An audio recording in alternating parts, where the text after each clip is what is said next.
history, which is typical, and if you're suspecting polymyositis after you've taken a complete history, for your management, you need to know whether there are extra dermatological manifestation also, because pulmonary involvement is common in patients who have specific anti-synthetase antibody, and these patients actually can be serious, because if they aspirate because of the weakness in the muscles, if they are weak in the respiratory muscles, they sometimes need to be put on ventilators for ventilatory support.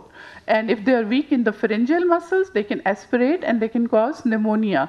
And involvement of the lung is seen especially on those patients who have anti-synthetase syndrome, in which they complain of shortness of breath, which is very progressive, Raynaud's phenomena. And these patients, along with polymyositis, also have lung involvement, which is in the form of interstitial lung disease, giving rise to a ground glass opacity on chest CTs.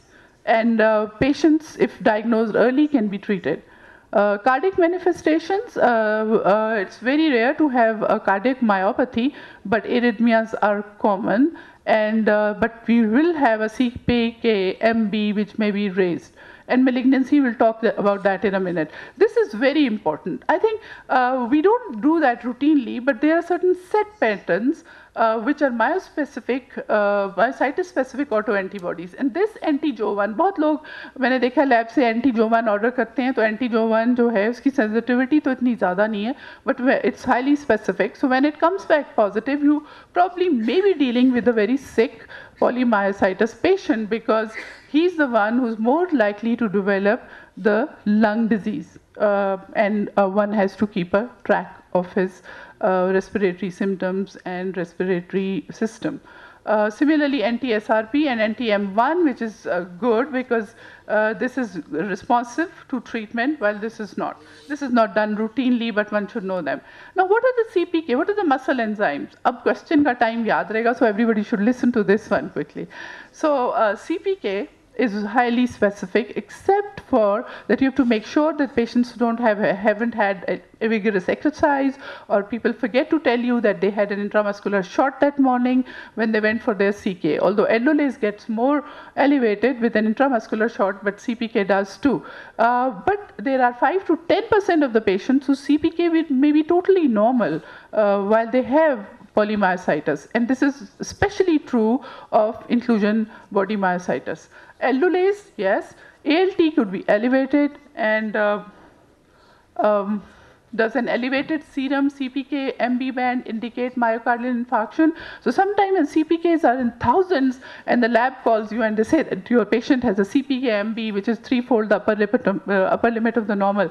But you have to remember that if this patient does not have any underlying coronary artery disease, this MB band is not significant, and you can send their troponin level, and if that comes back to normal, then obviously the patient has this band because of polymyositis.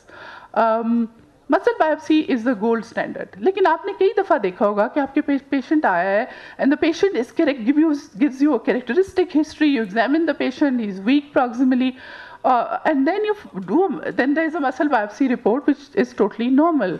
But although it is the gold standard, but you have to remember that the changes are patchy.